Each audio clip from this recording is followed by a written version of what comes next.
mushroom cloud snakes skyward, hurling the atom's deadly radiation high into the heavens. Oxygen is magnetic.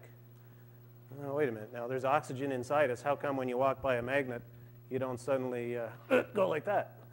Well, I'm going to show you why. So let's... I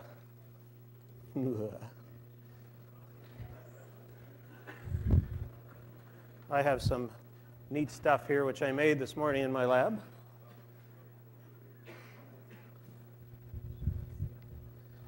This camera has all kinds of burn marks and cracks on it, and they're all due to me, but we're about to, we're about to do it again, in fact. So this is a nice big magnet.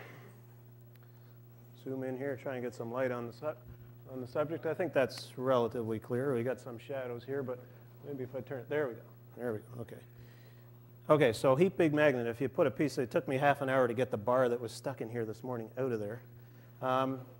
Let's try some liquid nitrogen. Now, the reason that I brought liquid nitrogen is obviously there's lots of nitrogen in here now because the air is 80% nitrogen, but you can't see what's going on. So let's condense the nitrogen, and when you condense nitrogen, you get liquid nitrogen. It looks like water, but it's at its boiling point. It's at minus 192 degrees C.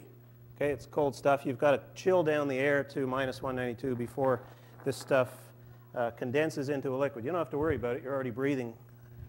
I have to finish that sentence. You're already breathing nitrogen. You will continue to breathe. Now, if we go back and look at the, let's do that, MO diagram of nitrogen. Where do we have an NO diagram of nitrogen? It's going to be way back there.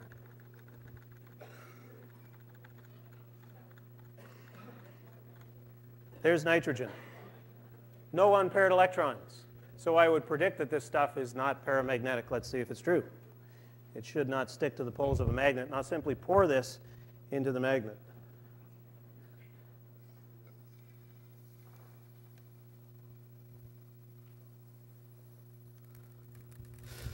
Whew.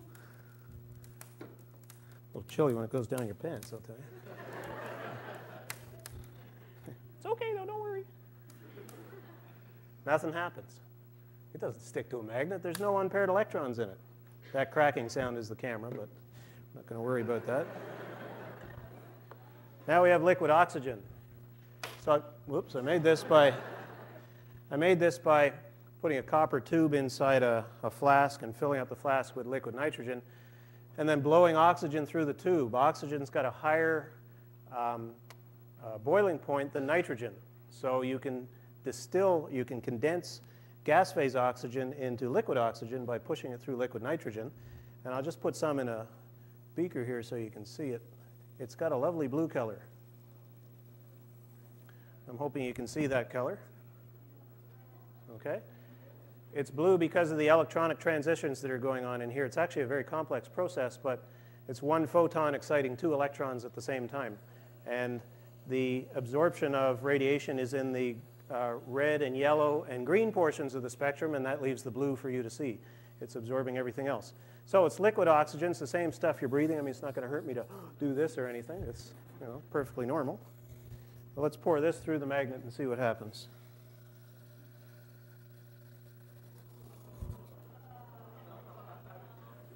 Isn't that just the coolest demo in the world? I love this demo. It sticks to a magnet. Oxygen is magnetic. It's paramagnetic. It's not your everyday experience. Why would you think it would be? Well, you only see this, of course, because the oxygen is so dense here. It's about 4,000 times as dense as the oxygen in the atmosphere. Let's do that again, as in the atmosphere. So you can only see it when it's a liquid, but it actually sticks in the poles of a magnet. This stuff is so much fun. I actually meant to bring something else because there's lots of things you can do with liquid oxygen. But I forgot to bring something, so unless anybody has some steel wool in their pocket. Some people are actually checking. You carry steel wool often? No? Okay. Okay. But I'll do that when we get to kinetics. There's a good reason for doing that too. So oxygen is paramagnetic. Why is it paramagnetic? Well, let's go and look at our MO diagram for it. Oops, there we are there.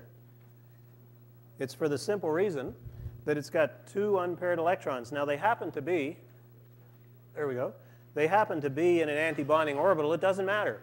They're still unpaired.